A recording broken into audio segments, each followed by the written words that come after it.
एकादशी कौन थी और एकादशी के दिन चावल क्यों नहीं खाए जाते? अगर एकादशी का व्रत कर रहे हैं तो आपको एकादशी माता कौन थी और इस दिन चावल क्यों नहीं खाने चाहिए, इसके बारे में सभी जानकारी प्राप्त होनी चाहिए। सबसे पहले एकादशी को जानते हैं कि कौन थी एकादशी माता। आपको बता दें कि एकादशी माता का जन्म उत्पन्ना एकादशी पर हुआ था। एकादशी एक देवी थी जिनका जन्म भगवान विष्णु से हुआ था।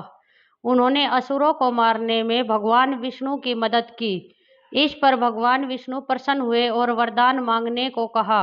इस पर कन्या ने मांगा कि अगर कोई मनुष्य मेरा उपवास करे तो उसके सारे पाप का नाश हो जाए और उसे विष्णु लोक मिले। तब विष्णु भगवान ने उस कन्या को एकादशी नाम दिया और वरदान दिया कि इस व्रत के पालन से मनुष्य जाति के पापों का नाश होगा और उन्हें विष्णु लोक मिलेगा। एकादशी पर चावल क्यों नहीं खाने चाहिए? वैसे तो एकादशी के दिन चावल खाने से बचना चाहिए। दरअसल इसके पीछे धार्मिक वजह यह है कि मन की चंचलता को दूर करने के लिए एकादशी का व्रत रखा जाता है और इस दिन पका हुआ चावल खाने से मन भी चंचल हो जाता है। कहा भी गया है कि जैसा अन्न वैसा मन, पके हुए चावल में जल तत्व की प्रधानता होती है। ऐसे में जब एकादशी व्रत के दिन चावल का सेवन किया जाता है तो मन मस्तिष्क की चंचलता और भी बढ़ जाती है और अगर हम चावल का सेवन करते हैं तो कुछ पाप हमारे अंदर आ जाते हैं।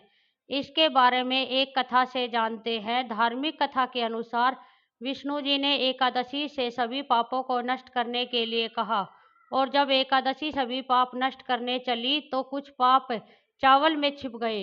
इससे नाराज होकर एकादशी ने चावल को श्राप दे दिया कि चावल, तुमने अपने अंदर पापों को स्थान दिया है, इसलिए तुम्हें इस दिन कोई नहीं खाएगा। ऐसा कहा जाता है इस दिन सभी पाप चावल में होते हैं और यही वजह है कि एकादशी पर चावल नहीं खाए जाते हैं। अगर धोखे से चावल खा लिया तो क्या होगा? अब आप सोच रहे होंगे कि अगर धोखे से एकादशी के दिन चावल खाया गया तो इसका शास्त्र में समस्त उपाय क्या है? दरअसल अगर कोई गलती से एकादशी के दिन चावल खा लेता है तो उसे चिंतित न होकर उपाय कर लेना बेहतर होगा। कहा जाता है कि पूरी स्थिति जगन्नाथ मंदिर में दर्शन करने से एकादशी के दिन चावल खाने का दोष खत्म हो जाता है। ऐसा जरूरी नहीं है कि एकादशी के दिन ही यह उपाय करना चाहिए। पूरे जीवन काल में जब भी समय मिले जगन्नाथ मंदिर के दर्शन कर लेने चाहिए। इससे एकादशी व्रत भंग का दोष समाप्त हो जाता है। पारण के दिन चावल खाना क्यों जरूरी माना जाता है?